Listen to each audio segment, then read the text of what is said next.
बिस्मिल्लाहिर्रहमानिर्रहीम। कल परसों फुज़ैल एक वीडियो बनाकर डाले थे आप लोगों को, जिसमें ऑक्सीजन कॉन्सेंट्रेशन कैसा ड्रॉप होता है और कितना जल्दी इलाज करे तो कैसा फ़ायदा होता है अगर को दिखाते हैं। ये वीडियो उसका कंटिन्यूशन समझो आप लोगों को समझाने के वास्ते कि हमें लोग क्या गलती कर रहे हैं कर को। तो मैं एक छोटा सा ग्राफ बनाऊँ। ये देखो, ये नाक, ये हलक, थ्रोट, ये लंग्स, फेफड़े, स्टमक और इंटेस्टाइन। कोरोना जो भी है इसके सिम्टम्स कॉज करता। तो अगर कोई हमारे में से कोरोना को एक्सपोज होती हैं तो पहले दिन हमारे जिस्म में कोरोना गया तो उसके सिम्टम्स 5वें दिन शुरू होते हैं, 5th डे। ओके, जिस दिन हम ना तकरीबन 5वें दिन से शुरू होते हैं। सबसे पहले ये नोज़ को देखो पे, किसी को अगर 100% स्मेल लॉस है, बिल्कुल ही खुशबू और बदबू क्या भी नहीं मालूम हो रहे, या रनिंग नोज है, ठीक है, तो ये कोरोना के सिम्टम। हाँ अच्छा, दूसरा, अब ये जो देखिए हमें थ्रोट, हलक में अगर इरिटेशन है, गले की खरखराहट है, या गले में दर्द है, या फिर आल्टर टेस्ट है, मज़ा नहीं मालूम हो रहा है, तो ये भी कोरोना है। तीसरा क्या होता है, लंग्स में किसी को अगर ब्रीदिंग डिफ़िकल्टी है, जो कि बात का सिम्टम है, उसे थोड़ा टाइम लगता है, निमोनिया हो तो उसे ब्रीदिंग डिफ़िकल्टी स्टार्ट होने के वास्ते, या फिर चेस्ट डिस्कम्फर्ट है,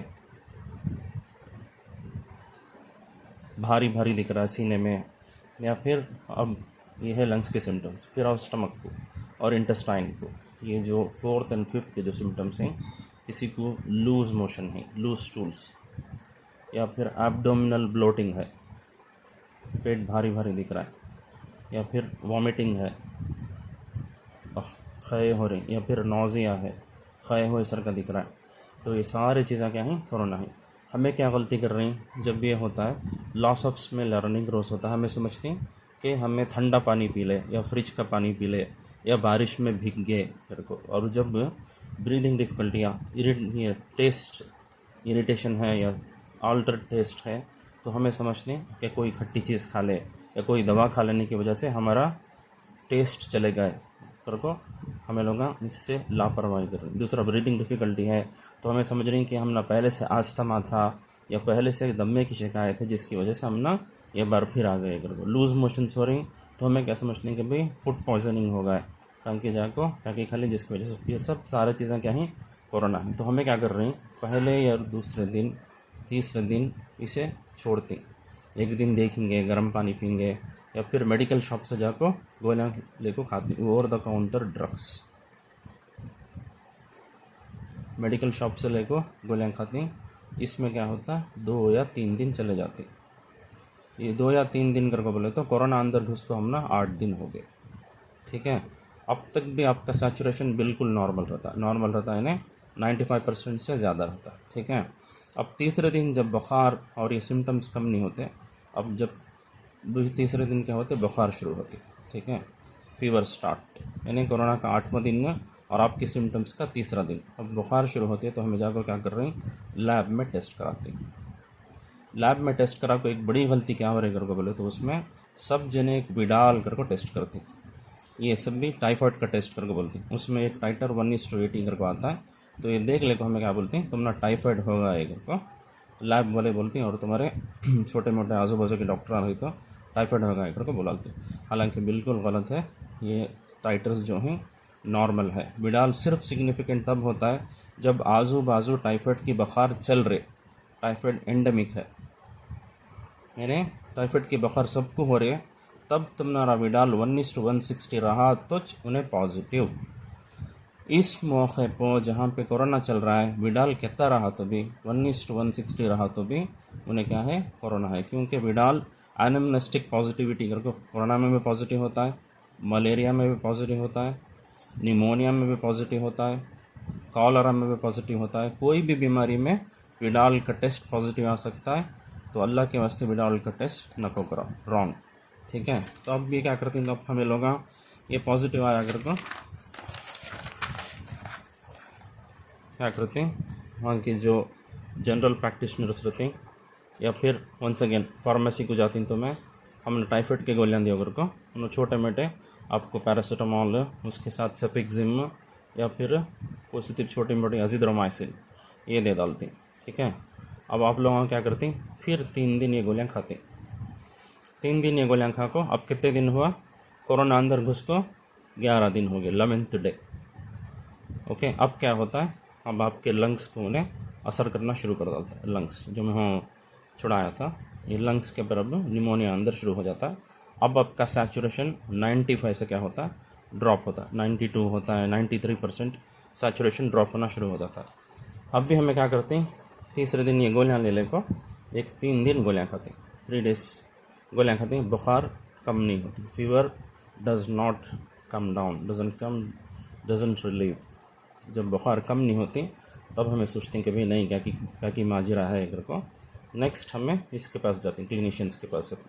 अब गए तो और एक गलती क्या हो रही है इधर को, बोले तो कोरोना का टेस्ट कराओ घर को, RT-PCR कराते, ठीक है। अच्छी बात है, यहाँ पे आप राइट ट्रैक पर जा रही, लेकिन ऑलरेडी 11 दिन हो गए, 11th डे हो गई, जिसकी वजह से सैचुरेशन ड्रॉप होना शुरू हो गया, ठीक है। अब RT-PCR में एक मसला क्या है, 30 से 40 लोग हमें 30 to 40% फॉल्स नेगेटिव करके बोले तो कोरोना रहा तो भी उन्हें नहीं है इधर को बताता। तो आप लोग क्या करती, वो रिपोर्ट ले को और फॉल्स नेगेटिव रिपोर्ट ले को RT-PCR की, इत्मीनान से घर में बैठ जाती कि भाई हम ना क्या हुआ है, टाइफाइड को है, सो कोरोना नहीं है इधर को।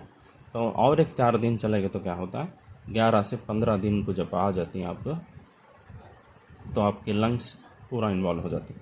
उसके लंग्स के 3 जोन रहते हैं रेडियोलॉजिकली, जब CT कराते हैं तो उसके 3 zone, upper zone, middle zone, lower zone, x ray में और CT में बोल रहा हूँ मैं।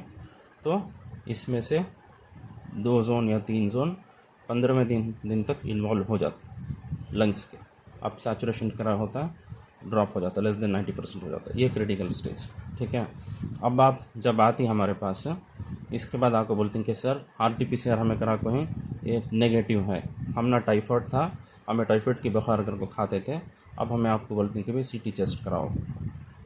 अब आप लोग CT चेस्ट को जाते हैं, तब आता है CT सीवियरिटी क्या है, कोराइट्स में मेजर करती है हमें, उससे 5 या 6 रहता है, ऑलरेडी लंग्स ख़राब हो गई। इसके बाद मामला जो है कॉम्प्लिकेटेड, एडमिट करो, ऑक्सीजन बेड ढूंढो, उसके बाद ICU में एडमिट करो, ठीक है। ये सब नहीं होता अगर आप ये सिम्टम्स को जो मैं आपको दिखाया पहले दिन की, ये सारे सिम्टम्स को पहले दिन से आप लोग अगर सीरियस लिए और पहले दिन आप इसे कोरोना समझे और कोरोना समझ को आप घर में आइसोलेट हो गए। क्या करना है आपको, घर में आइसोलेट होना है, एक रूम में रहना है।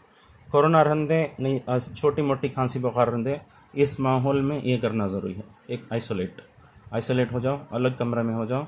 मैं छोटे मोटे दवाएं आप लोगों को बताता हूँ, ये सब शुरू करो। सबसे पहले तो विटामिन C 3 बार आपको खाना है, लिमसी और सेलिन के ब्रांड से मिलते हैं विटामिन C, ठीक है, बहुत आसानी से मिलते हैं। उसके बाद दिन में 3 बार आपको पैरासीटामोल लेना है, 650 मिलीग्राम से कम नहीं लेना।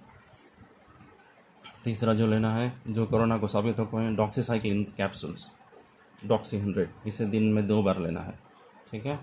उसके बाद आप जो कोरोना को साबित हो गया है, आयोरोमेक्टिन कर कोई एक दवा है जो 12 मिलीग्राम से आपको नाश्ते से पहले लेना है, ठीक है।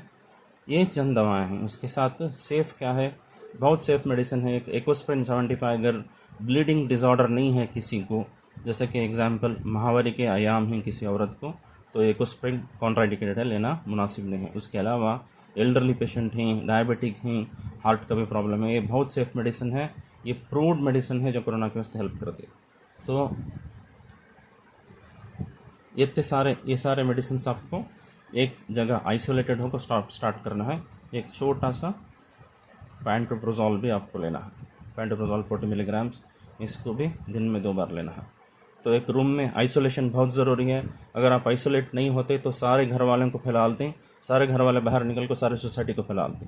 ये अगर आप एक कमरे में रखो, 1 हफ़्ता आप ले लें, तो कोरोना रहने नहीं रहने क्या होता है, आप 1 हफ़्ते में रेडी, 1 हफ़्ते में आप एब्सोल्युटली नॉर्मल हो जाते हैं, 1 हफ़्ते के बाद बाहर निकल सकते हैं, कुछ भी कर सकते हैं, ठीक है। तो हमारे से गलती क्या हो रही है, हमें पहले दिन लापरवाही करके उसे टाइफाइड समझ को, RT-PCR नेगेटिव समझ को बाहर फिर तो उन्हें कॉम्प्लिकेशन को जा रहा है। तो अल्लाह के वास्ते जो भी आप पहले दिन से सिम्टम मैं आपको दिखाया अगर वैसे लगती तो इतना काम करो, आइसोलेट हो जाओ, ये दवाएं शुरू करो, आपको किसी डॉक्टर के पास भी जाने की ज़रूरत नहीं है। तो इंशाल्लाह अगर अल्लाह इसमें शिफा दे दे तो कोई मसला नहीं है, बस काफ़ी है। इसके बावजूद पहले दिन देखो, पहले दिन से सिर्फ 3 दिन का टाइम है आपके पास। 3 दिन के अंदर आपको अगर शिफा नहीं मिल रही सीधा जाओ डॉक्टर के पास, ठीक है। एक स्पेशलिस्ट के पास जाओ, जिन्होंने ये बीमारी को समझती उनके स्पेशलिस्ट के पास जाओ। उन्होंने आप लोगों को बहुत, आपका RT-PCR नेगेटिव रहा तो भी, नेगेटिव है तो भी ये कोरोना हो सकता है, स्टिल कोरोना, ये अभी कोरोना छे, अब भी कोरोना छे, ठीक है। तो ना आपके पास क्या कराते हैं, CT चेस्ट, ये हमने बता डालता, ठीक है। इसके साथ ज़रे पैरामीटर्स हैं, LDH क्या बताता है, लंग कितना डैमेज हो है एक को बताता, निमोनिया है नहीं है एक को बताता। CRP अंदर इन्फ्लेमेशन कितना है, अंदर के पूरा सिस्टम कितना ख़राब हो रही है को बताता, ठीक है। उसके बाद है डी डायमर अंदर कोआगुलेशन कैस्केड, यानी अंदर खून के रगा में खून जमा हो जा रहा है क्या अगर कोई एक कंडीशन है, डिसेमिनेटेड इंट्रावेस्कुलर कोआगुलेशन कर को, जो कोरोना की मोर्टेलिटी का, मरने का कॉज है पेशेंट्स का, ये है क्या अगर को बताता। LDH, CRP, डी डायमर और सीरम फेरेटिन जो नॉन सिग्निफिकेंट है, ये सब हमारे पर छोड़ो, ये सब टेस्टां ज़रूरी हैं। अगर आपके डॉक्टर बोल रही हैं तो ये सब कराओ कर को, थोड़ा आपको 1000 रुपये से ज़्यादा दिख रही, महंगे दिख रही, फिर भी ये जान बचाने वाली चीज़ें हैं, फ़ौरन ये सब कराओ। तो जैसा मैं बोलिया, आपके पास सिम्टम दिख रही तो पहले दिन आइसोलेट हो जाओ, ये सब करो। 3 दिन का टाइम है, अगर आप सही नहीं हो रही तो सीधे डॉक्टर के पास जाओ, ये सारी चीज़ें करो, अल्लाह इंशाल्लाह शिफा देती। एहतियात करो हर चीज़, हर तकलीफ़। अच्छा, और एक चीज़ मैं आपको समझाना चाहता हूँ, हर जनरलाइज सिम्टम्स, सारे जिस्म के अंदर अगर टायर्डनेस, एक्सेस टायर्डनेस, अगर बहुत ज़्यादा थकान भी है, ठीक है, जनरलाइज्ड बॉडी एक, सारे जिस्म में भी दर्द है, तो भी क्या है, ये भी कोरोना चाहिए। आज के सीज़न में ये भी कोरोना चाहिए। इसके वास्ते भी 7 दिन आइसोलेट हो जाओ और बेसिक मेडिसिन जो मैं आपको बोला वो शुरू करो, ठीक है। आइसोलेशन के 1 दिन, 2 दिन, 3 दिन अगर आप इम्प्रूवमेंट दिख रहा है तो मेडिसिन कंटिन्यू करो। नो इम्प्रूवमेंट, ठीक है, सीधा आप डॉक्टर के पास जाओ। अच्छा, आइसोलेशन में और एक काम करना है आपको, डाइट कुछ भी खा सकते हैं, एनीथिंग, वेज नॉन वेज सब खा सकते हैं। अगर आपको जिस्म अच्छा दिख रहा है तो आप खा सकते हैं इस कोई कंट्राइंडिकेशन नहीं है। सिर्फ कोल्ड आइटम्स नहीं खाना है, आप फ्रिज की चीज़ें नहीं खाना है बस, ठीक है। डाइट क्या होना तो भी लिए जा। और सैचुरेशन की मिशन आप जब लगाते हैं तो इसमें 2 है, ऊपर आपको SpO2 दिखाता, ये हमेशा 90/5 से ज़्यादा रहना है, ये नॉर्मल है। नीचे और एक दिखाता है आपको BPM करको, बीट्स पर मिनट करको, ये है आपके हार्ट रेट, पल्स, ठीक है। इसके पर ज़्यादा तवज्जो ना दियो, इसका नॉर्मल रेंज जो है 60 से 120, ओके। तो इसके पर ज़्यादा तवज्जो ना दियो, इसके पर ज़्यादा कंसंट्रेट करो। इसमें कुछ गड़बड़ है तो डॉक्टर के पास जाओ, बाहर निकलो और अपना इलाज कराओ।